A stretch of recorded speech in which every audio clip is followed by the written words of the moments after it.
The frat president spent 3 hours harassing me at a party, not knowing I was his boss's daughter. I showed up at my very first frat party my freshman year and immediately ran into Adam. To everyone else there, Adam was the frat president. But I knew him as the unpaid intern who'd been fetching coffee for my dad for the past 3 months, desperate to score his dream job at my dad's firm. I recognized him, but it became immediately clear that he did not remember me. "Well, hello," Adam said, looking me up and down with a smile that probably worked on most freshmen. "I'm Adam, president here. You're definitely new. I'd remember a face like yours." He stepped closer, blocking my path to the main room. "Let me get you a drink, give you the VIP tour." Not everyone gets personal attention from the president. When I politely declined and tried to move past him, his smile faltered. "Really? You're turning me down? Do you know who I am on this campus?" I escaped to the kitchen where some girls from my dorm were mixing drinks. 10 minutes late, Adam appeared again, this time less friendly. "You know, I don't usually give second chances, but I'll make an exception. You're new, you don't understand how things work here." He wedged himself between me and my friends. "These parties happen because of me. The least you could do is be friendly." When I said I was fine with my friends, he laughed. "These aren't your friends. They're just being nice because you're pathetic and they feel bad for you." My dorm mates looked uncomfortable but didn't know what to do as Adam continued. "Let me explain something about college, freshmen. Girls like you, bookish, boring, probably got in here with daddy's help. You peak at getting invited to parties like this. This is literally the best your social life will ever get, and you're wasting it by rejecting me." He turned to my friends. "You can go. She's fine with me." They hesitated but eventually drifted away, leaving me trapped against the counter. I managed to slip away to the backyard where people were playing beer pong. 20 minutes of peace ended when Adam found me talking to a guy from my economics class. "Bro, you don't want to waste your time here," Adam told him, throwing his arm around the guy's shoulders. "She's one of those girls who thinks she's saving herself for someone special.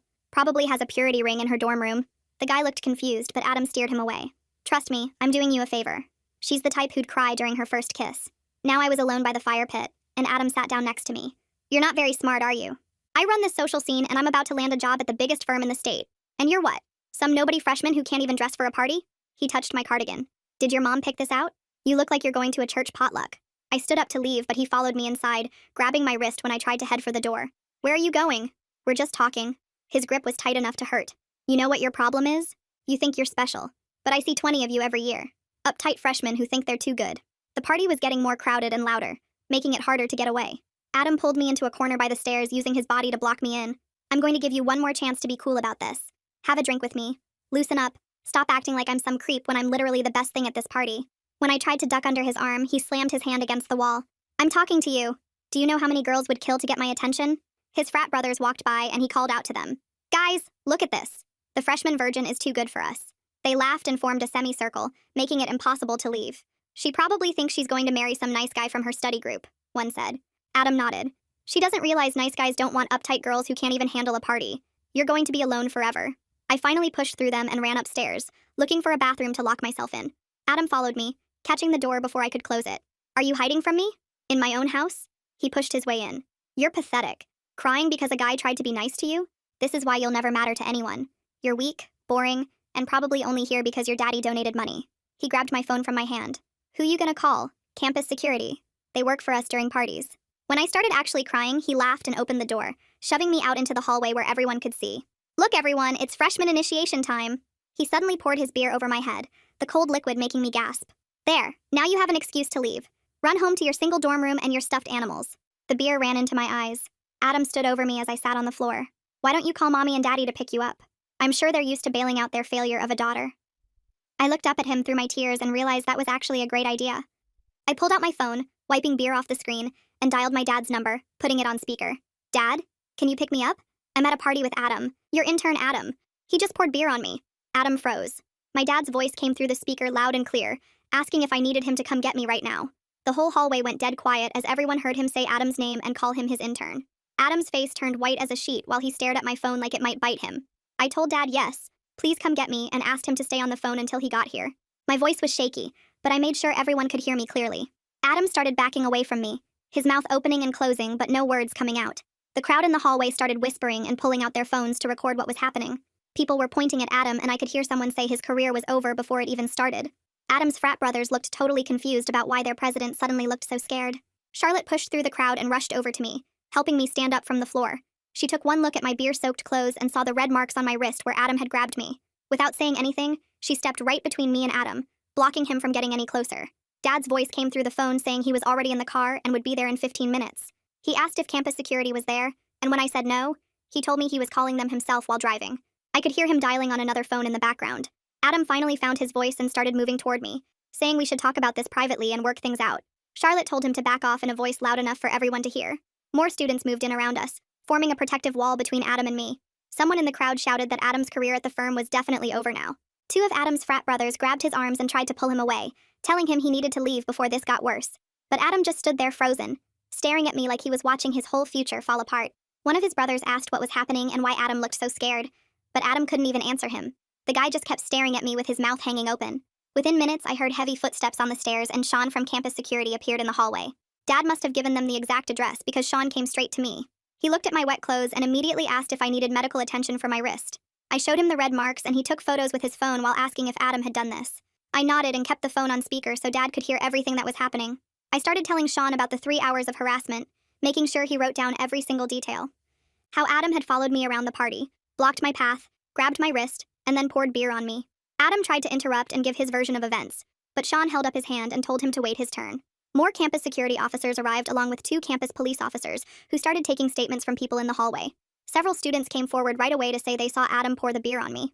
A girl from my dorm told them she heard Adam calling me pathetic and saying horrible things. One guy said he saw Adam grab my wrist when I tried to leave earlier. The officers were writing everything down while Adam stood there looking smaller and smaller. His frat brothers had all disappeared by now, not wanting to be connected to whatever was about to happen to him. Charlotte stayed right next to me the whole time, holding my hand while I talked to the officers. Dad stayed on the phone, occasionally asking questions to make sure I was okay, and that the officers were doing their job. I could hear his car engine and knew he was driving fast to get to me. The campus police officer asked if I wanted to file a formal complaint and press charges for assault. Before I could answer, Dad's voice came through the speaker, telling me not to make any decisions until he got there. Adam's eyes got even wider when he heard that, probably realizing this wasn't going to just go away. The officer gave me a card with an incident number and said we could decide about charges later. Sean asked Adam for his ID and started writing up his own report about what he'd observed. Adam's hands were shaking as he pulled out his wallet. More and more students were gathering in the hallway, and I could see several people posting on social media already. Someone said the frat president assaulting a freshman was going to be all over campus by morning. Adam kept looking at me like he wanted to say something, but the officers told him to stay quiet. They separated us, moving Adam down the hall while I stayed with Charlotte and Sean. I could still feel the beer dripping from my hair, and my wrist was starting to throb where he'd grabbed it. Charlotte found some paper towels from the bathroom and helped me clean my face while we waited for Dad. The whole hallway smelled like beer, and I just wanted to get out of there and take a shower. Finally, I heard Dad's voice in person as he came up the stairs, and I'd never been so happy to see him. Dad's face was a kind of mad I'd never seen before, his jaw tight as he took in my beer-soaked hair and the way I was sitting on the floor. He helped me stand up and checked my wrist where Adam had grabbed me, the skin already turning purple. The campus police officers were asking everyone to stay put while they took statements, and Dad told them in this calm but scary voice that he was Adam's employer at his law firm. Adam's whole body went stiff when Dad said that Adam's internship was terminated immediately. No discussion needed. The color drained from Adam's face and he started babbling about how this was all a big misunderstanding, how he didn't know who I was, how he was just joking around. Dad turned to him and said harassment was wrong no matter who the victim was, and the fact that Adam thought it would have been okay if I wasn't his daughter made it worse. The officers started taking photos of my bruised wrist and my beer-soaked clothes, asking if I wanted to press charges for assault. I told them I needed time to think about it, and they handed me a card with an incident number written on it. Charlotte was gathering my purse and cardigan from where I'd dropped them, while 2 officers took Adam aside to question him about grabbing my wrist and pouring beer on me. His frat brothers had all vanished, probably not wanting to be connected to whatever was about to happen to their president. Dad kept his hand on my shoulder while we walked down the stairs and out to his car, Charlotte following us and saying she'd drive behind us to make sure we got home safe. The second I got in Dad's car and the door closed, everything hit me at once and I started sobbing, my whole body shaking from what had just happened. Dad reached over and squeezed my hand, telling me none of this was my fault, and that Adam would face every single consequence coming to him. We pulled into our driveway and Charlotte parked behind us, following us inside where I went straight to the bathroom for a shower. I stood under the hot water for what felt like forever, trying to wash the smell of beer out of my hair while I could hear Charlotte in the kitchen making tea. Through the bathroom door, I could hear Dad on the phone with someone named Wyatt Tanner, who I knew was the managing partner at his firm. Dad was explaining what had happened at the party and formally requesting that Adam's internship be terminated immediately with no chance of future employment. After my shower, I put on pajamas and found Charlotte waiting in my room with the tea and some cookies she'd found in the pantry. She stayed the night and we spent hours documenting everything, taking more photos of my wrist, which was now dark purple, saving all the texts I'd sent her during the party when I was trying to get away from Adam. We wrote down a timeline of everything that had happened, from when Adam first approached me to when Dad arrived. Charlotte mentioned she knew at least 2 other girls who Adam had cornered at parties, girls who might be willing to talk about their experiences too. The next morning, I woke up to my phone buzzing with dozens of messages from people who were at the party. Some were asking if I was okay, others just wanted details about what happened, and a few were angry that the frat might get in trouble because of me. Charlotte helped me delete most of them without reading, only responding to my actual friends who were genuinely worried about me. Dad had taken the day off work and was in the kitchen making pancakes when we came downstairs, acting like this was totally normal even though he never cooked. While we ate, he explained my options in this really calm way, saying I could press criminal charges, file a complaint with the university, or do both. He kept saying it was completely my choice and he'd support whatever I decided, but I could tell he wanted Adam to face real consequences. The phone rang while we were cleaning up, and it was Wyatt Tanner calling to confirm that Adam's internship had been terminated that morning. He also mentioned that Adam had already been on thin ice because several female staff members had complained about him making them uncomfortable, asking for their numbers and standing too close during meetings. Wyatt said Adam was now banned from the firm's property, and his keycard had been deactivated, and if he tried to come to the building, security would remove him. Dad thanked him and hung up, then looked at me and asked what I wanted to do next. 3 days later, I told Dad I wanted to report everything to the university, and he drove Charlotte and me to campus for the Title IX appointment he'd already scheduled. The office was in the admin building's 3rd floor, and Layla Garcia was waiting with a stack of forms and pamphlets spread across her desk. She had me go through everything that happened at the party while she typed notes on her computer, asking specific questions about times and witnesses and whether I had any evidence. Charlotte showed her the texts I'd sent during the party, and the photos of my bruised wrist, and Layla printed everything for the file. She explained how the investigation would work, that they'd interview Adam and any witnesses we could name, and that the process usually took about 60 days but could be longer. She handed me a no-contact order that she'd already filled out, saying Adam couldn't approach me anywhere on campus, couldn't text or call or email me, and if he violated it, he'd face immediate suspension. The order went into effect that day, and campus security would be notified within the hour. We spent 2 hours in her office going through my rights as a complainant, the possible outcomes ranging from warnings to expulsion, and how I could have a support person at any meetings. By the time we left, I had a folder full of resources and Layla's direct number programmed in my phone. Word spread across campus faster than I expected, and by Monday morning, everyone seemed to know what had happened at the party. Walking into the dining hall for breakfast, I could feel people staring and heard whispers following me to the cereal station. Charlotte stayed right next to me, shooting looks at anyone who stared too long, and we found a corner table where we could eat without feeling like we were on display. Some people I'd never talked to before came up to say they were sorry about what happened, while others just pointed and whispered to their friends. In my psych lecture that afternoon, people kept turning around to look at me, and the professor had to ask everyone to face forward twice. Between classes, I got an email notification from an address I didn't recognize, and Dad called me immediately to say Adam's lawyer had sent something, but our lawyer would handle it so I didn't need to read it. He said it was Adam trying to apologize and asking me not to pursue charges because it would ruin his future, which Dad called manipulative garbage that we'd add to our evidence file. The lawyer had already drafted a cease and desist response reminding Adam about the no-contact order. That same week, 3 different girls messaged me on Instagram saying they'd had similar experiences with Adam at other parties. One sophomore described how he'd cornered her in the basement during homecoming weekend. Another freshman said he'd grabbed her at a mixer and wouldn't let go until her boyfriend showed up, and a junior told me about Adam following her to her car after she rejected him at a party last year. We met at the campus coffee shop, and they agreed to talk to Layla together, so I set up another appointment and we all went to the Title IX office. Layla took each of their statements separately, while the rest of us waited in the lobby, and when she came out after the last interview, she said this established a clear pattern of predatory behavior that would strengthen the investigation. The frat got pulled into an emergency review by Greek Life 2 days after the other girls came forward, and they had to suspend all social events while the investigation was happening. This made a lot of the brothers angry, and some of them started posting on social media about how one person was ruining their whole semester, though they didn't use my name directly. Charlotte screenshot everything before they could delete it, adding it to our growing evidence folder. I started having nightmares about the party and couldn't focus during lectures, so Charlotte walked me to the counseling center and waited while I had my first appointment with Gabriela Diaz. Gabriela had me describe what happened and then explained that freezing when Adam grabbed me was a completely normal trauma response, that my brain was trying to protect me by shutting down instead of fighting. She taught me some breathing exercises for when I felt anxious, and scheduled me for weekly sessions to work through everything. 2 weeks after I filed the report, Layla called to say the panel had reached a decision after reviewing all the evidence and witness statements. Adam was found responsible for assault, harassment, and creating a hostile environment, and the panel voted to suspend him for 2 years, with a permanent ban from campus property. The decision would be on his transcript if he tried to transfer, and he had 10 days to appeal.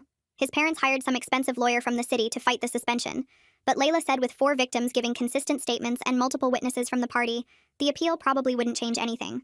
The lawyer apparently told Adam's parents to accept the punishment and focus on damage control instead of making things worse with a long appeal. My professors had been notified about the situation through the Dean of Students' office, and worked with me on extensions for papers and moving my economics discussion section to a different time, so I wouldn't have to see Adam's empty seat 3 times a week. 3 days later, the district attorney's office called my cell while I was eating lunch with Charlotte in the dining hall. The prosecutor said they'd reviewed the police report and witness statements and wanted to meet about pressing assault and battery charges against Adam. I set up an appointment for the next afternoon and brought Dad and Gabriela with me to the courthouse downtown. The prosecutor laid out photos of my bruised wrist on her desk and explained that with multiple witnesses and the beer assault on video from someone's phone, they had a strong case. She said Adam could face up to a year in jail if convicted, but would probably get probation as a first offense. I signed the paperwork to move forward with charges while Dad squeezed my shoulder. Meanwhile, Charlotte had been busy organizing what she called my protection squad, recruiting 8 girls from our dorm who started walking with me to every class. They'd show up at my door each morning and we'd move across campus as a group, making me feel safe for the first time since the party. At meals, they surrounded me at our usual table, creating a buffer zone from stares and whispers. One of them even started sitting next to me in my big lecture classes, taking notes when my hands shook too much to write. The arrest happened on a Tuesday morning when Adam showed up at his parents' house for spring break. Police knocked on the door at 7 a.m. with a warrant and took him to the station in handcuffs while neighbors watched from their driveways. His mugshot appeared on the local news website by noon, showing him in an orange jumpsuit with dark circles under his eyes. He posted bail that afternoon, but the judge set strict conditions, including staying 500 feet from campus and having zero contact with me directly or through third parties. The frat house got shut down 2 weeks after his arrest, when the Greek life investigation found evidence of hazing, underage drinking, and multiple unreported assault incidents over 3 years. The national chapter pulled their charter immediately, and the university gave the brothers 30 days to move out. Adam's name appeared in every article as the president who destroyed a 90-year-old fraternity through his actions. Some of his former brothers started reaching out through Instagram and email to apologize for not stopping him that night. One guy met me at the library and admitted they all knew Adam got aggressive with girls when he drank, but nobody wanted to challenge him because he controlled their social lives. Another sent a long message about how watching Adam pour beer on me made him realize he'd been a coward for 3 years. Dad called an emergency meeting at his firm the Monday after Adam's arrest and implemented new policies for all interns and employees. Background checks became mandatory, including social media reviews and reference calls to previous employers. He also brought in consultants to run harassment training sessions that everyone had to attend, even the senior partners. He told me later that Adam had taught him an expensive lesson about the importance of really knowing who you're bringing into your company. The preliminary hearing happened 6 weeks after I pressed charges, in a small courtroom downtown with wood paneling and uncomfortable benches. Adam's lawyer tried to paint the whole thing as typical college behavior that got blown out of proportion. He kept using phrases like youthful mistake and party atmosphere while I sat there with Charlotte holding my hand. The judge, a woman in her 60s with gray hair pulled back tight, looked at the photos of my wrist and watched the video of the beer assault twice. She said she'd seen plenty of college parties in her career, and none of them gave anyone the right to physically restrain and humiliate another person. When spring semester started, Charlotte and I moved to a different dorm on the opposite side of campus from the old frat house. Our new hallmates had heard about what happened and immediately adopted us into their group. They had a whole system of checking in on each other through a group chat, and nobody went to parties alone. Our RA was a senior who'd been through something similar her freshman year, and she made our floor a safe space where we could talk about anything. 3 months after the arrest, Adam's lawyer contacted mine about a plea deal to avoid trial. He'd plead guilty to misdemeanor assault in exchange for 2 years probation, 200 hours of community service, and mandatory counseling for anger management. He also had to pay all my medical bills from the wrist injury and therapy sessions, which came to almost $8,000. The judge approved the deal, and I didn't have to testify at trial, which Gabriella said would help my healing process. The university used our case as a catalyst for major changes to Greek life policies and training requirements. They created something called the Party Safety Initiative that all Greek organizations had to participate in before hosting any social events. It covered consent, bystander intervention, and the consequences of harassment with real examples from recent cases. They asked if they could use my story anonymously in the training materials, and I agreed because maybe it would stop another Adam from thinking he could get away with it. Charlotte started dragging me to small gatherings in our new dorm, just 5 or 6 people watching movies in the common room at first. She'd sit next to me the whole time, and we had this system where I'd tap her knee twice if I needed to leave. The first party we went to after everything was a birthday thing for someone on our floor, and Charlotte brought 3 other girls from our hallway with us. We all stayed together near the kitchen, and when some guy I didn't know tried to corner me by the drinks, Charlotte appeared out of nowhere and pulled me away to look at something on her phone. Our whole friend group had code words now. Like if anyone texted pizza in the group chat, it meant come get me immediately. I went to therapy every Tuesday at the campus health center, and Gabriella had this way of making me talk through everything without feeling like I was analyzed. 6 months after the party, I could finally sleep through the night without waking up in a panic. Gabriella showed me my intake forms from when I first started, and the difference was shocking. All those symptoms I'd marked as severe were now mild or gone completely. She said speaking up about what happened had helped more than years of therapy might have otherwise, because I'd taken back control.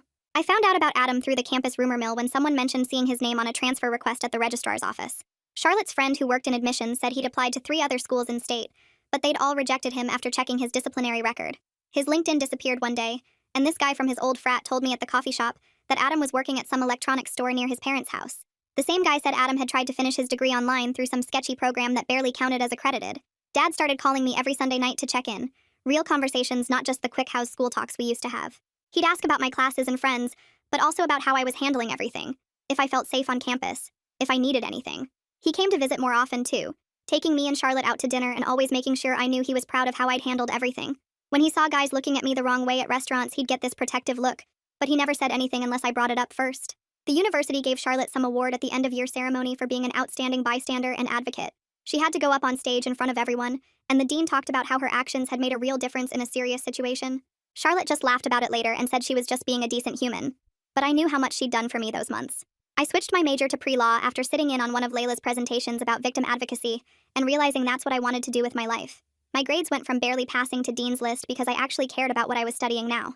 The professors in the legal studies department were mostly former prosecutors and defense attorneys who had real stories about helping people navigate the system. They'd use examples from actual cases, and I'd sit there taking notes thinking about how I could help someone going through what I went through. The old frat house sat empty for months after they shut it down, until the university announced they were converting it into a women's resource center. They gutted the whole place and rebuilt it with meeting rooms, a library, counseling offices, and safe study spaces. At the opening ceremony, they asked me to say a few words, and I just talked for maybe 2 minutes about how important it was to have spaces where women felt protected and supported. Standing in that same building where everything had happened, but seeing it transformed into something positive felt like the universe balancing itself out somehow. This guy who'd been one of Adam's frat brothers came up to me outside the library one day looking really uncomfortable. He said that testifying at Adam's hearing had made him realize how messed up his own behavior had been at parties, and with girls in general. He'd started going to counseling and was volunteering with the campus prevention program, teaching other guys about consent and respect. He thanked me for speaking up because it had opened his eyes to things he'd been ignoring or participating in without thinking. There was this guy in my study group for constitutional law who always saved me a seat and brought extra highlighters because I always forgot mine. He never pushed or made things weird, just was consistently kind and patient even when I flinched at sudden movements or needed to sit near the door. Charlotte met him for coffee 3 times before declaring he passed her test, and when he finally asked me to get dinner off campus, I actually said yes. We went to this Thai place and talked about law school applications, and he didn't try to kiss me or even hold my hand, just walked me back to my dorm and said he had a great time. Charlotte was waiting in my room, and when I told her about the date, she said it was the first time she'd seen me really smile in months. Layla called me into her office one afternoon to ask if she could use my case as an example in training materials for new Title IX coordinators at other schools. She said the way everything had been documented and handled could show others how to properly support survivors and take swift action. She promised to remove identifying details, but wanted to include the timeline and the coordination between different offices. I signed the permission forms feeling like maybe something good could come from all of this if it helped even one other person get the support they needed. 3 weeks later, a thick envelope arrived from a law firm I didn't recognize, and when I opened it, there was a letter from Adam's parents saying they'd been blind to their son's behavior patterns and were establishing a fund for campus assault prevention programs. The check attached was for $50,000 made out to the university's new safety initiative, and they asked that I be informed but not contacted further about it. Charlotte was sitting next to me when I read it, and she grabbed the letter to read it herself, then said they were probably trying to avoid a civil lawsuit, but at least the money would help other students. That same afternoon, Layla called to tell me about a summer internship opportunity at a firm that specialized in victim advocacy and campus assault cases, and asked if I wanted her to recommend me. I filled out the application that night, and 2 weeks later got an interview where the partners asked about my experience and how I'd want to help other survivors navigate the legal system. They offered me the position on the spot and said they'd been following my case and were impressed with how I'd handled everything. Charlotte and I started looking at apartments for junior year, and we made a list of requirements that included deadbolts, security cameras, first-floor windows with locks, and a building with controlled access. We spent 3 weekends driving around looking at places, and each time we'd test the locks, check the sightlines from the street, and ask about the other tenants. The landlord at one place laughed when Charlotte asked about the response time for police calls, but we just crossed it off our list and kept looking. We finally found a place 6 blocks from campus with everything we wanted, plus a doorman who worked nights and remembered everyone who came and went. The lease signing felt like a big step toward normal life, and we celebrated with ice cream even though it was just a regular Tuesday. 2 days before the semester ended, I got an email from the university president's office saying I'd been selected for the Courage Award at the closing ceremony. Standing at that podium in front of hundreds of people, I kept it short and just said that courage wasn't about not being scared, but about speaking up even when you were terrified. My hands shook the whole time, but I made it through, and when I sat down, Charlotte was crying, and my dad was recording everything on his phone. The last day in my dorm room, I was packing boxes when I found that cardigan shoved in the back of my closet, still in the dry cleaning bag from when Charlotte had taken it to get cleaned months ago. I held it for a minute, remembering that scared girl who thought a cardigan would keep her safe at a party, then folded it carefully and put it in the donation pile. Charlotte helped me carry the boxes down to my dad's car, and as we loaded everything, I looked back at the dorm where everything had started and felt ready to move forward. The donation center was on our way home, and when I handed over the bag with the cardigan, the volunteer smiled and said it would make someone very happy. Thanks for sticking with me through all my questions and wonderings. It's always so interesting exploring this stuff together.